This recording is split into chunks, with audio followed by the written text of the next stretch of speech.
Eh bien, bonjour à tout le monde. Je suis très content de retrouver le professeur Luc Mallet, qui est un vieux compagnon de route de notre association, pour faire une vidéo sur le traitement médicamenteux du TOC. Donc, merci beaucoup, Luc Mallet. Et avant qu'on rentre dans le vif du sujet, est-ce que vous pouvez vous présenter en quelques mots, pour ceux qui ne vous connaîtraient pas? Bien. Merci beaucoup pour l'invitation. Donc moi je suis le professeur Luc Mallet, je suis professeur de psychiatrie à l'université Paris-Est-Créteil et au CHU Henri Mondor, dans le département médico-universitaire Impact.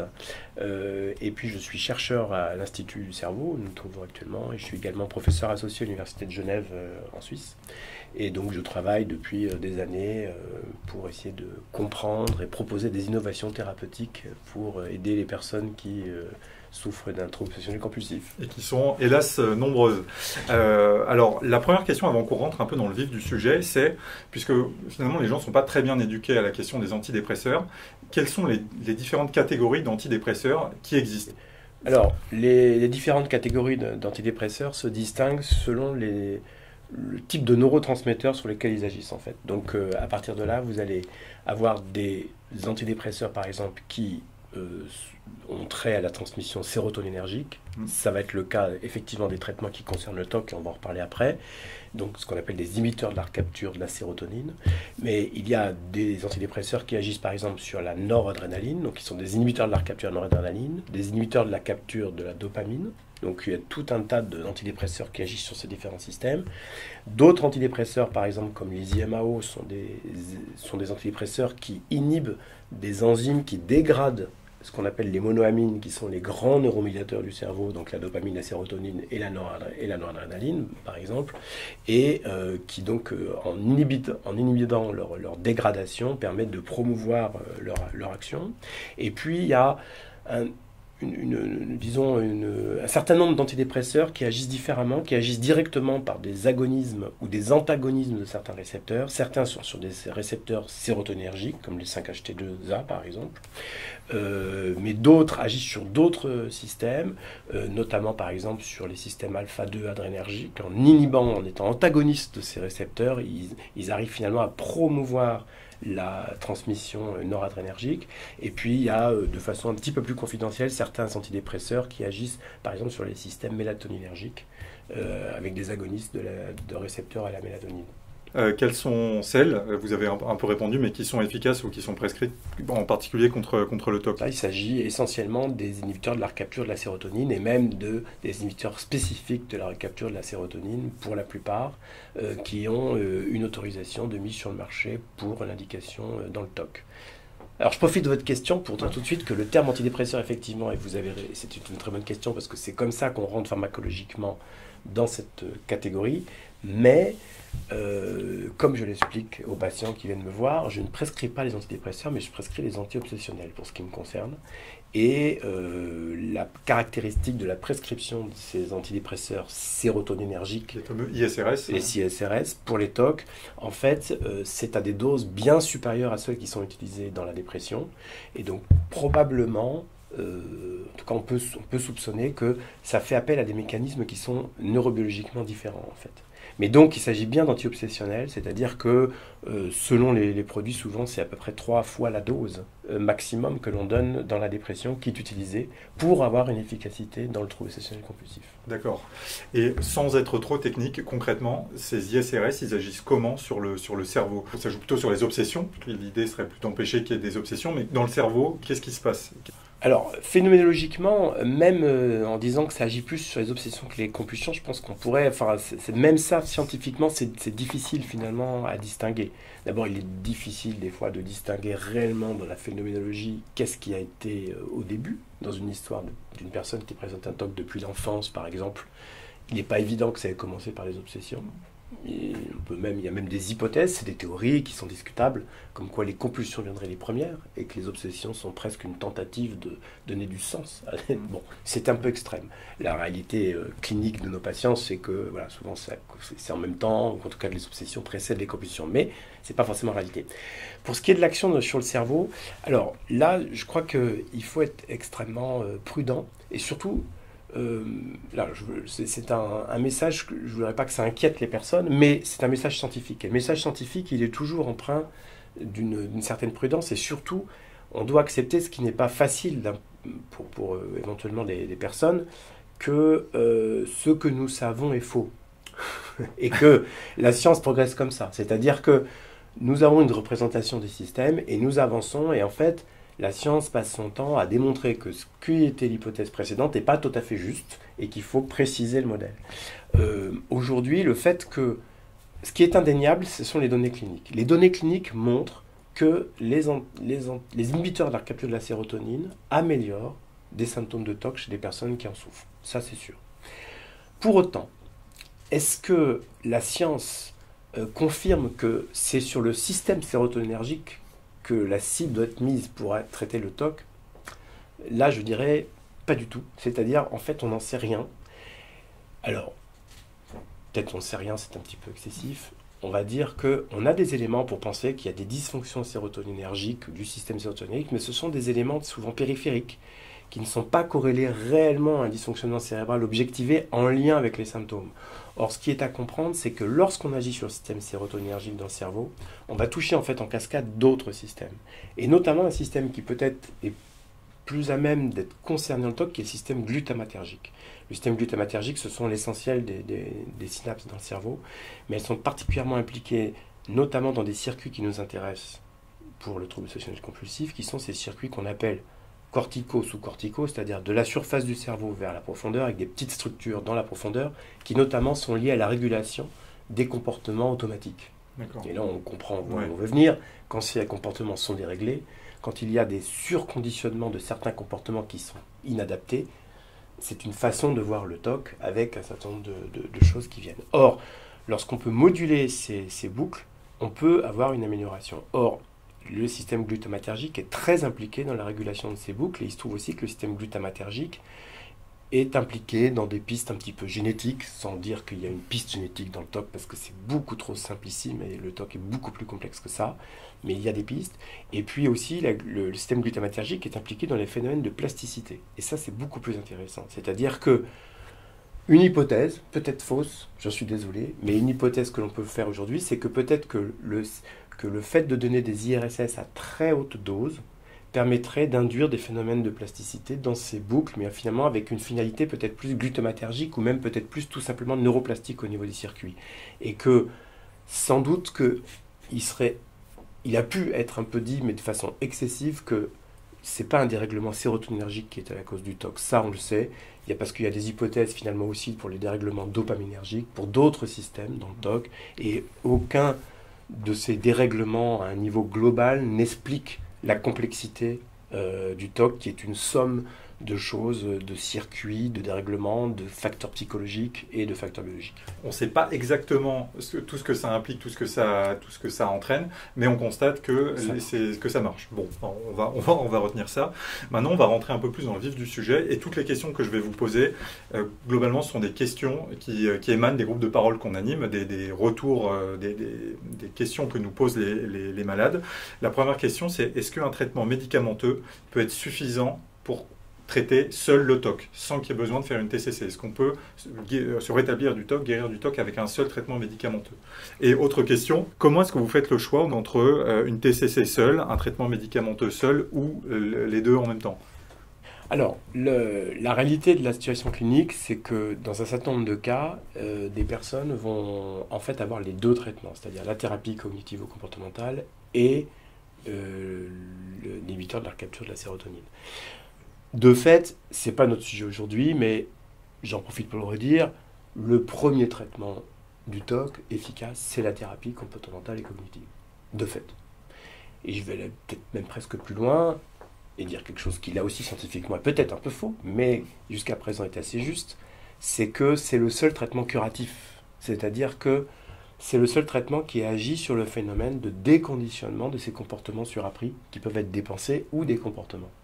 Et donc, il est essentiel de considérer que ça doit être la première indication.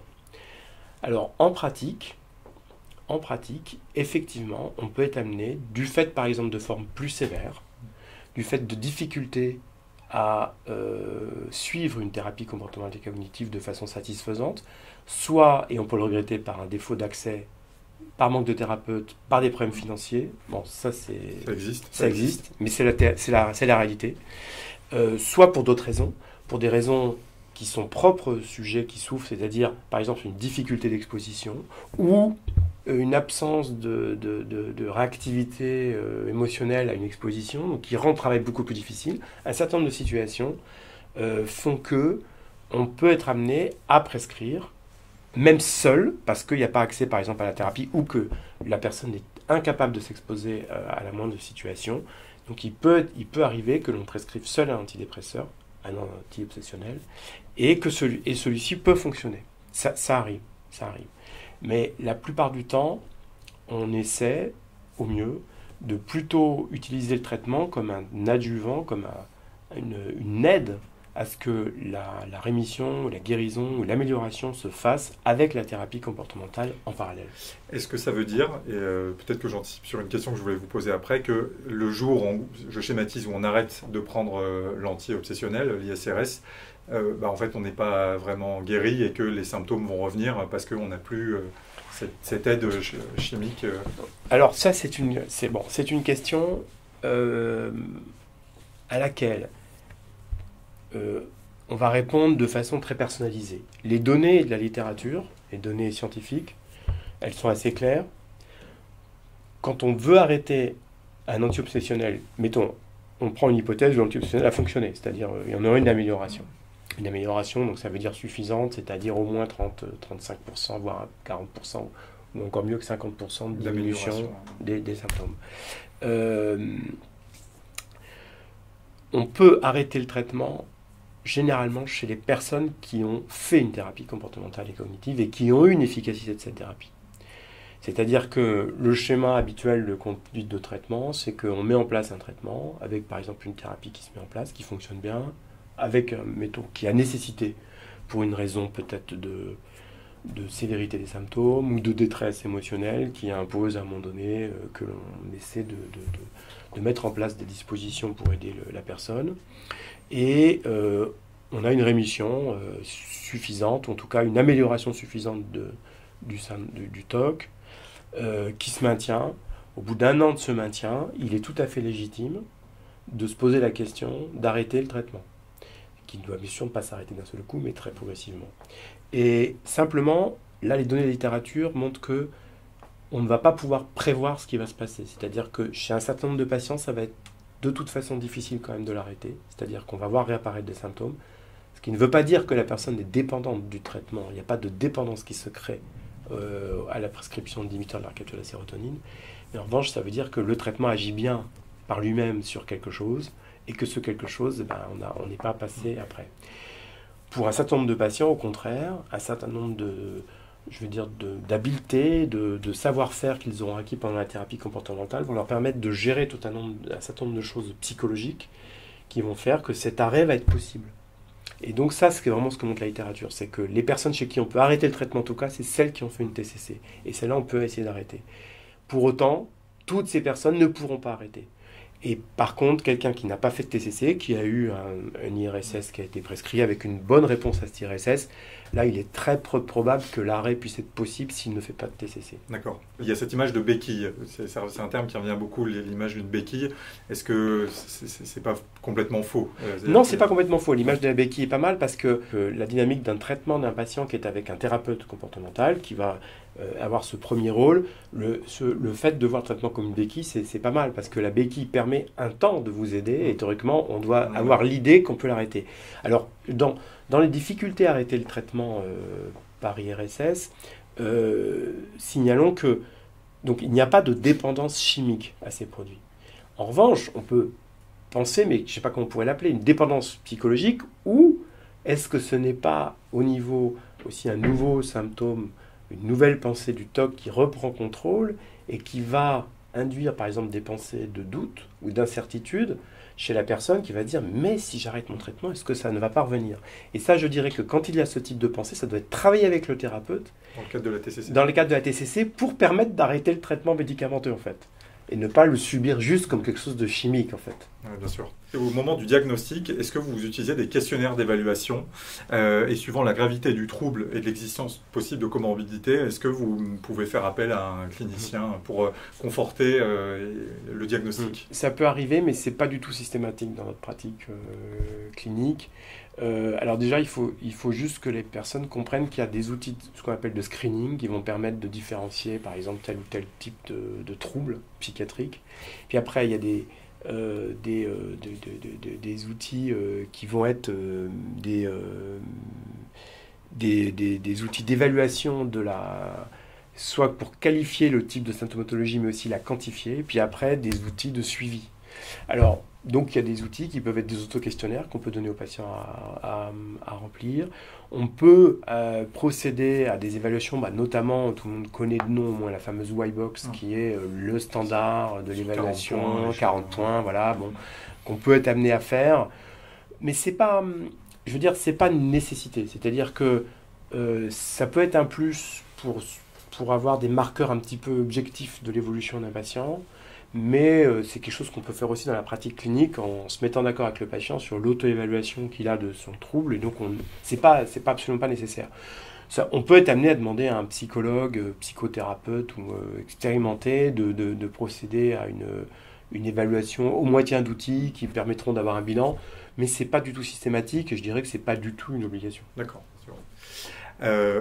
Autre question, quand quand vous recevez un patient, comment est-ce que vous déterminez la molécule et le dosage? Parce que les ISRS, c'est une catégorie, il y a plusieurs médicaments qu'on ne citera pas de nom.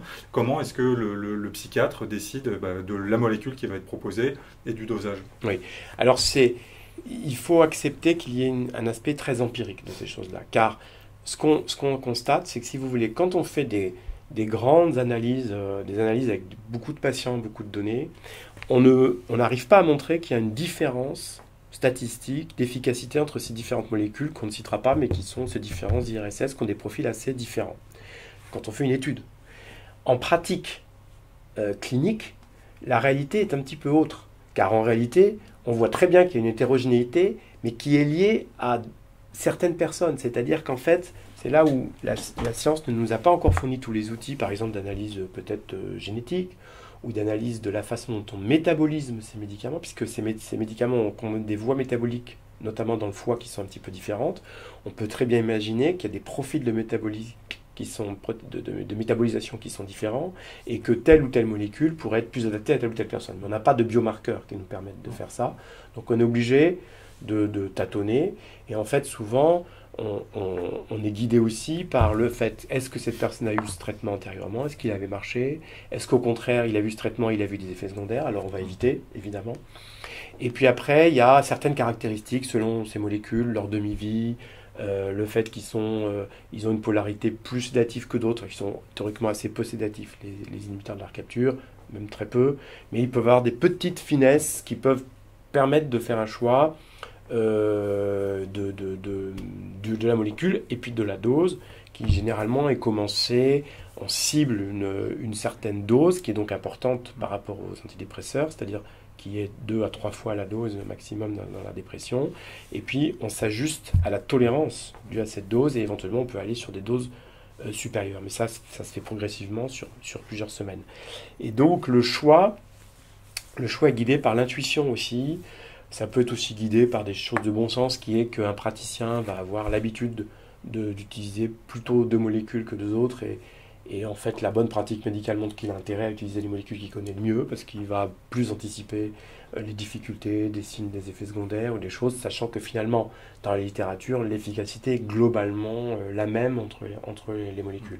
On peut aussi choisir, en fonction de la forme, ce qu'on appelle, du dosage des comprimés qui sont à prendre, pour avoir moins de comprimés à prendre selon telle ou telle molécule, par exemple. D'accord. On est en droit d'attendre des effets positifs au bout de combien de temps et quels sont les effets qu'on doit attendre pour quelqu'un qui a un TOC? Et troisième question, je regroupe, à l'inverse, au bout de combien de temps est-ce qu'on peut affirmer que la molécule n'a pas d'effet positif? Je ne veux pas vous donner une réponse qui est trop univoque.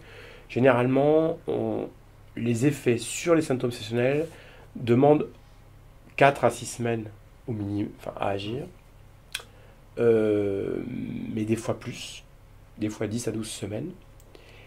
Donc ça peut être plus long. Mais on doit le dire, chez certains patients, on a parfois des réponses au traitement qui sont plus rapides. Donc je ne voudrais pas non plus donner une idée que vous êtes forcément condamné à attendre des mois. C'est vrai qu'on a aussi dans notre recrutement, notamment à l'hôpital, des patients plus sévères qui ont déjà eu plusieurs lignes de traitement. Donc on est face à des personnes qui ont un TOC peut-être un tout petit peu différent et qui pourraient de ce point de vue-là avoir des délais de réponse plus lents. Ouais. Et alors le corollaire de cette durée, je ferai votre deuxième question après, le corollaire de cette deuxième durée, c'est-à-dire au bout de combien de temps on considère que ce n'est pas efficace. Alors ça, par contre, on a des données relativement bien faites dans la littérature et on était aux alentours des 4 mois il y a un certain nombre d'années, mais les dernières données montrent qu'il peut être utile de maintenir un traitement, c'est-à-dire un traitement à dose efficace, c'est-à-dire à dose maximale tolérée, qui est la vraie dose.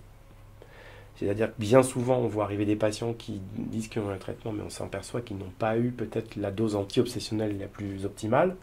Et cette dose-là, les données montrent qu'il faut parfois attendre jusqu'à 6 mois. Donc aujourd'hui, je dirais que si le traitement était bien toléré, qu'on a pu monter à la dose optimale, il faudrait avoir la patience d'attendre 6 mois avant de dire que le traitement est inefficace. Alors par moment, la vie réelle fait que c'est peut-être un peu long d'attendre 6 mois. Mais c'est entre 4 et 6 mois la réponse, pour déclarer un traitement inefficace. Et 4 à 6 semaines pour théoriquement avoir un effet, et des fois ça peut être plus court. Voilà. Et alors, qu'est-ce qu'on va voir apparaître? Ce sont, ça peut être assez variable. Généralement, ça peut être par exemple la diminution de pensées intrusives ou de choses qui vont déclencher, c'est-à-dire qu'il y a moins d'attention à certaines choses qui peuvent déclencher soit des pensées intrusives, soit même des déclencheurs comportementaux dans l'environnement, qui peut être tel objet, une poignée de porte, un robinet, certaines choses vont devenir moins saillants. D'accord, c'est-à-dire une situation qui, sans antidépresseur, génère l'envie de faire une compulsion, avec l'effet du médicament. Elle va devenir moins comme ça, et je trouve aussi que ça, généralement, on le voit très très bien lorsque le traitement est prescrit en même temps qu'il y a une TCC, généralement on augmente la capacité de contrôle sur ces symptômes. Les gens ont plus de facilité à contrôler, à reprendre le contrôle grâce au traitement. Ce sont à peu près ces signes-là. Il y a aussi des signes non spécifiques, que j'appellerais non spécifiques, qui sont sur l'anxiété. Mais vous voyez que je distingue là l'anxiété du TOC en tant que tel, parce qu'il y a des TOC très anxieux, puis il y a des TOC qui sont moins anxieux, et que l'anxiété, c'est une dimension qui est un petit peu orthogonale au TOC en elle-même, et qu'on a souvent confondu, mais je vous rappelle que maintenant le TOC n'est plus dans les troubles anxieux, dans la classification internationale, ce qui nous convient très bien, mais il peut y avoir une anxiété, et il y a des gens qui sont très anxieux, et souvent sur cette anxiété, la réponse est des fois plus rapide avec le traitement. D'accord.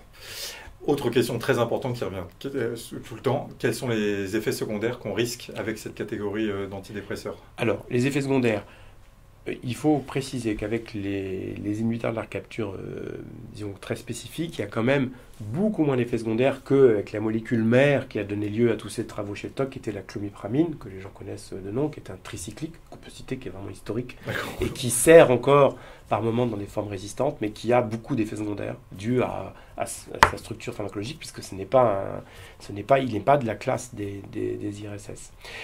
Pour les IRSS, la plupart des effets secondaires peuvent être un peu de sédation ou au contraire de rebond d'anxiété, des sudations, des problèmes de transit, des nausées. Nausées qui peuvent être transitoires, puisque lorsqu'on augmente les doses pour arriver à la dose anti-obsessionnelle, il y a des paliers où il peut y avoir des nausées qui vont passer si on maintient cet effet. Puis il peut y avoir des signes un petit peu plus embêtants, comme ce qu'on appelle une hyponatrémie, qui est un dérèglement dans le sang de la concentration de sodium, qui peut être un effet embêtant qu'il faut monitorer, mais qui est assez rare. Et puis des effets sur la fonction sexuelle qui peuvent être assez ennuyeux. D'accord. Une question, des cas qui reviennent souvent, c'est des personnes qui prennent des antidépresseurs, qui ont un véritable effet sur le TOC, mais qui génèrent beaucoup d'effets secondaires. Et donc la question, c'est est-ce que c'est un cas qui est souhaitable, ou est-ce qu'il vaut mieux viser peut-être une autre molécule qui aura peut-être moins d'efficacité sur le TOC, mais aussi moins d'effets secondaires? Ou est-ce qu'on peut répondre déjà à cette question? Alors, c'est une question délicate, évidemment. C'est que la situation délicate, c'est celle où on a une efficacité de la molécule sur le TOC et qu'on a des effets secondaires. Alors là, c'est une décision partagée qui doit être partagé entre le médecin et le patient. Et qui est vraiment individuel. C'est-à-dire que là, on va faire une évaluation du bénéfice et des coûts ou des risques, les effets secondaires. Lesquels, quand ils sont vraiment nuisibles, quand ils sont vraiment embêtants, je crois qu'il faut essayer de changer. Enfin, c'est indispensable parce qu'on va avoir plus d'effets négatifs du fait des effets secondaires. Alors, pour autant, prendre une molécule moins efficace, le temps qu'on reste dans la catégorie des traitements qui agissent sur le système sérotoninergique, on ne peut pas dire qu'ils sont efficaces. Donc ça vaut le coup de changer parce que, bien que je reviens à ces données générales qui montrent qu'il n'y a pas de différence, la réalité c'est qu'il y a des différences, mais que ces études les lissent parce que c'est des études avec des groupes de patients, mais que la réalité clinique elle est différente et qu'un patient va vous dire j'ai pris la molécule XX, j'étais très très bien avec ça, j'ai pris la molécule YY, j'étais très mal, et c'est vrai. Je veux dire, ça c'est la réalité, c'est ce que vit la personne, et du coup, il faut prescrire la XX, et pas la YY dans ce cas-là. Enfin, voilà. D'accord. Une autre question à laquelle on a du mal à répondre, c'est que parfois, il y a des personnes à qui on prescrit des anxiolytiques. Est-ce que c'est recommandé? Est-ce que c'est fréquent? Est-ce que c'est bien? Les anxiolytiques, et ça dépasse le cadre du TOC, ne doivent être prescrits que de façon extrêmement ponctuelle et très courte. Alors, ça peut être nécessaire dans des situations où il y a une anxiété générale qui est très invalidante, la personne se sent très mal, on est en début de traitement, il y a peut-être même des éléments de contexte, d'environnement, socio-professionnel, stressant, des choses comme ça. Et là, la prescription d'un anxiolytique, c'est-à-dire d'une benzodiazépine, peut se justifier sur une très courte période. Ça peut se justifier aussi lorsqu'on fait des adaptations de traitement. Par exemple, un traitement dont on considère soit parce qu'il avait des effets secondaires importants, soit parce qu'il ne marche pas, on va switcher et on va prendre une autre molécule. Au moment où on fait le switch, il peut y avoir une recrudescence anxieuse ou pas. On peut être amené à prescrire de façon très ponctuelle l'anxiolytique. Mais c'est très ponctuel, c'est très limité. Et le message, c'est qu'en aucun cas, ces anxiolytiques ne sont un traitement du TOC. Voilà. C'est vraiment un traitement sur d'autres dimensions, mais ça n'a rien à voir avec le TOC. Et un traitement du TOC ne comporte pas d'anxiolytique à la base. Comment est-ce que le psychiatre prend en compte l'éventuelle présence de comorbidité? On n'en a pas encore parlé, mais on sait que dans beaucoup de cas, il peut y avoir des tas d'autres troubles. On a mentionné la dépression, un trouble de l'angoisse généralisée, parfois trouble bipolaire ou que sais-je d'autre. Comment est-ce que le psychiatre en tient compte dans la prescription d'antidépresseurs pour le TOC? Avec des aspects de hiérarchie. C'est-à-dire que, par exemple, une personne qui a un TOC mais qui se présente extrêmement déprimée, on va avant tout cibler les symptômes dépressifs parce que de toute façon, tant que la personne sera déprimée, on ne va pas pouvoir entamer un travail correct sur le TOC. Alors pour autant, la plupart du temps, on a la chance, c'est que les anti-obsessionnels sont des antidépresseurs. Donc a priori, ça ne devrait pas influer sur le choix de la molécule. Parfois ça l'est, car on va avoir un inhibiteur de la capture spécifique qui va avoir une efficacité moyenne peut-être. Théoriquement, ils sont efficaces, hein, mais il peut y avoir une situation où ils vont avoir une efficacité moyenne sur la dépression. On va pouvoir être amené à changer de molécule et à prendre par exemple des inhibiteurs de la capture de la sérotonine et de la noradrénaline qui peuvent être une bonne solution parce que ces traitements à dose visée anti-obsessionnelle, même s'ils n'ont pas l'AMM, permettent d'avoir une action à la fois sur le TOC et sur la dépression. On peut être amené à prescrire d'autres antidépresseurs qui ne jouent pas sur ces neurotransmissions pour rechercher une efficacité antidépressive. Le praticien va aussi prendre en compte situation plus délicate s'il existe un trouble bipolaire avéré, ce qui rend la prescription d'anti-obsessionnels sérotoninergiques plus difficile, surtout en absence de thymorégulation. Là, on rentre dans des situations très complexes où il est difficile de vous donner une conduite à tenir standardisée. En fait, chaque cas est particulier et là, fait vraiment appel à un travail d'expertise. Mais on en tient compte, en tout cas. On en tient totalement compte. L'anxiété généralisée, on peut aussi en tenir compte. On peut en tenir compte, mais généralement, on va aussi travailler sur les aspects de thérapie comportementale et cognitive pour essayer d'améliorer ces aspects-là. On voit parfois certains patients qui, du jour au lendemain, soit parce qu'ils en ont marre, ils ont trop d'effets secondaires, soit parce qu'ils ne voient pas d'efficacité, arrêtent unilatéralement d'aller voir leur psychiatre et de prendre les traitements. En général, les retours qu'on a, c'est que ça ne se passe pas bien. Et quels sont les risques d'arrêter unilatéralement un traitement anti-obsessionnel? Alors en fait, si on arrête d'un coup un traitement obsessionnel, on va se retrouver avec d'ailleurs quelque chose qu'on va plus appeler un syndrome d'arrêt qu'un syndrome de sevrage, parce qu'il n'y a pas de sevrage, puisqu'il n'y a pas de dépendance aux molécules. Donc le syndrome de sevrage n'est pas un bon terme, mais un syndrome d'arrêt qui peut être un syndrome pseudo-grippal, voire un syndrome confusionnel, hein, avec quelque chose d'assez important qui peut amener la personne à se retrouver aux urgences. Donc, on va dire que d'une façon générale, il ne faut jamais arrêter d'un seul coup un traitement anti-obsessionnel parce qu'on a des doses importantes. Et en fait, l'arrêter brutalement va perturber la transmission sérotoninergique et tout le système de neuromodulation du cerveau de façon trop massive, en fait, et il ne faut pas faire ça. Donc, l'arrêt doit se faire de façon progressive.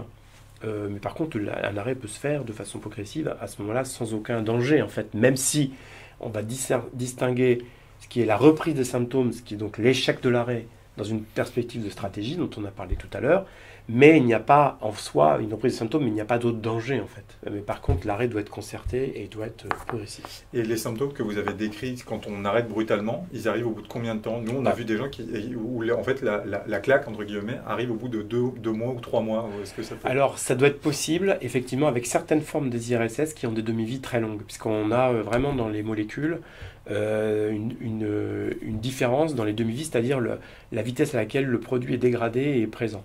Et certaines de ces molécules ont des demi-vies de plusieurs jours, vraiment, voire plusieurs semaines. Donc il est possible que dans ces cas-là, l'effet de sevrage, enfin, l'effet d'arrêt de traitement ne se fasse effectivement ressentir que plusieurs semaines après. D'accord. Mais généralement, juste pour dire, ces molécules à demi-vie longue sont, cela dit, celles qui sont le moins sujettes à ces syndromes d'arrêt parce que justement, elles ont une durée d'élimination qui est plus progressive. Est-ce qu'il y a un risque de dépendance aux ISRS? Donc non, pas de risque de dépendance aux ISRS au sens où on ne devient pas dépendant aux ISRS, comme on pourrait d'ailleurs devenir dépendant aux anxiolytiques en revanche, oui. Avec les benzodiazépines. Il n'y a pas de risque de dépendance.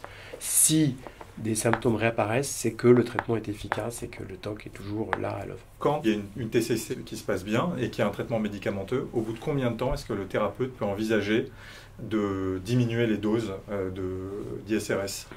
Alors, on dit que généralement, si on obtient par exemple une rémission, hein, ou au moins par exemple une amélioration satisfaisante qu'on pourrait arbitrairement mettre à 50% d'amélioration, à partir du moment où le traitement est stabilisé, il faudrait garder le traitement 1 an comme cela, et on peut envisager ensuite une baisse progressive que personnellement je préconiserais de faire sur plusieurs mois au minimum.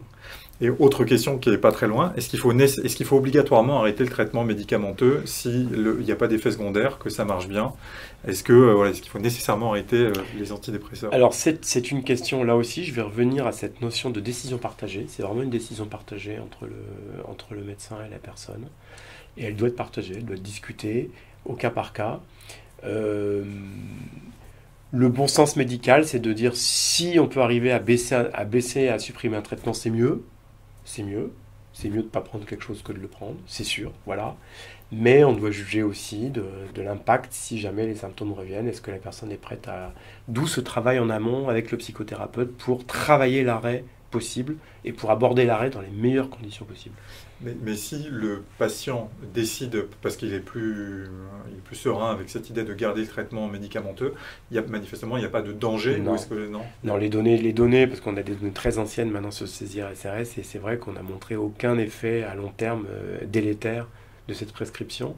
Donc c'est plus un principe un peu de précaution et un espèce de principe d'hygiène de vie, de dire, enfin, quand même, si on peut se passer un traitement, c'est mieux. C'est vrai, parce que, en revanche, si on pousse ce raisonnement-là un peu plus loin, on peut dire que c'est plus par rapport à quelque chose qui ne concerne pas le TOC. C'est-à-dire que si vous avez un médicament, quel qu'il soit, si vous avez un autre problème somatique, cardiaque ou qui n'a rien à voir avec la maladie, vous allez augmenter le risque d'interaction médicamenteuse si vous avez déjà un autre médicament. Donc, d'une façon générale dans la vie, si on peut enlever un médicament, c'est toujours mieux pour l'avenir de son statut médical.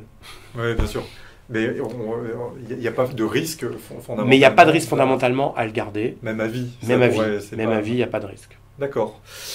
J'avais une dernière question, parce qu'en fait, je vois qu'on a traité au cours de l'entretien certaines questions que je voulais poser. Peut-être, vous, dans votre pratique, vous constatez une amélioration dans quel pourcentage des cas et des rechutes dans à peu près quel pourcentage des cas? Alors, c'est très difficile. La question que vous posez, il faut déjà reposer le cadre dans lequel on se la pose.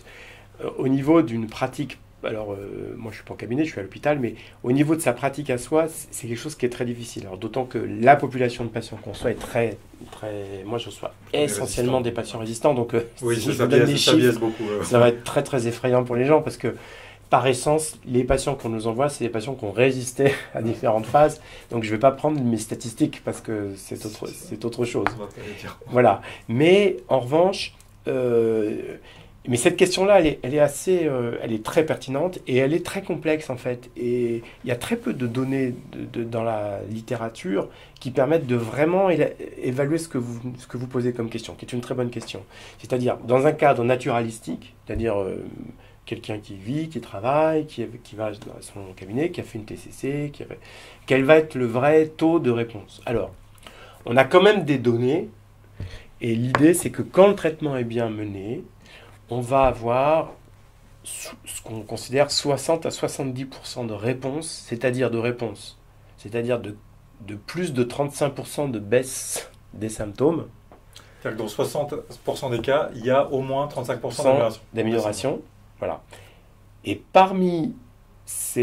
dans cette population-là, au final, il y a 25% de patients qui sont en rémission. Donc on a vraiment, c'est-à-dire que le TOC, en termes de critères diagnostiques, a disparu.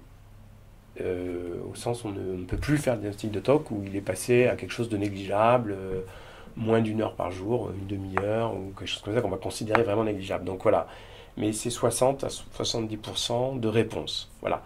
Donc à l'inverse, ça veut dire qu'il y a 30 à 35% de patients qui vont vraiment, malgré cette première ligne de traitement, mais donc vont bénéficier d'autres lignes de traitement à ce moment-là. D'autres, je pense spontanément à la stimulation cérébrale profonde. Voilà, même sans aller, ça ce qui est vraiment le cas extrême. Avant, je dirais, là je parle même pas du fait d'associer des médicaments, mais d'entrer dans des choses qu'on ne va pas détailler ici, qui sont d'utiliser des médicaments qui ne sont pas forcément les antidépresseurs d'ailleurs, d'autres, et puis il y a d'autres choses, intensifier les thérapies, procéder à des techniques de neurostimulation non invasive qui se développent actuellement, TMS, TDCS, thérapie expérimentale et vraiment le dernier qui est la SCP, la fameuse la stimulation cérébrale profonde. Ouais. J'avais une dernière question qui est une question d'ouverture, qui est aussi quelque chose qu'on entend très souvent. C'est beaucoup de gens en fait ont une réticence à l'idée de prendre des antidépresseurs parce qu'ils considèrent que c'est un constat d'échec et c'est presque une position de principe. Qu'est-ce que vous répondez à quelqu'un qui tiendrait ce discours? Oui, alors je pense que c'est pas. Alors évidemment, ce que je vais répondre à ça, c'est que il n'y a pas de culpabilité à avoir à prendre un traitement, c'est-à-dire qu'on a quand même suffisamment d'éléments pour montrer que c'est efficace et que ça peut aider, donc ça il faut l'accepter.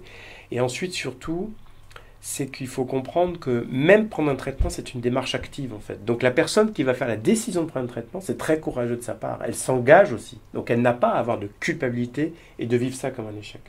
C'est au contraire la preuve c'est au contraire, doit être pris comme la preuve d'un investissement supérieur pour se traiter, d'un combat contre le TOC qui s'intensifie et au contraire de fier d'accepter de prendre son traitement. C'est la réponse que je peux faire. Je suis d'accord avec vous, mais beaucoup de gens ont cette réticence et en revanche, une fois qu'elles le prennent, elles voient l'intérêt de le prendre et en général, ça va mieux. Merci beaucoup, professeur Mallet, pour ces explications très éclairantes. J'ai appris plein de choses et je pense que ça va rendre beaucoup de service à beaucoup de gens qui se posent beaucoup de questions sur le traitement médicamenteux du TOC. Je pense qu'on a enlevé un certain nombre de tabous et qu'on a éclairci pas mal de choses.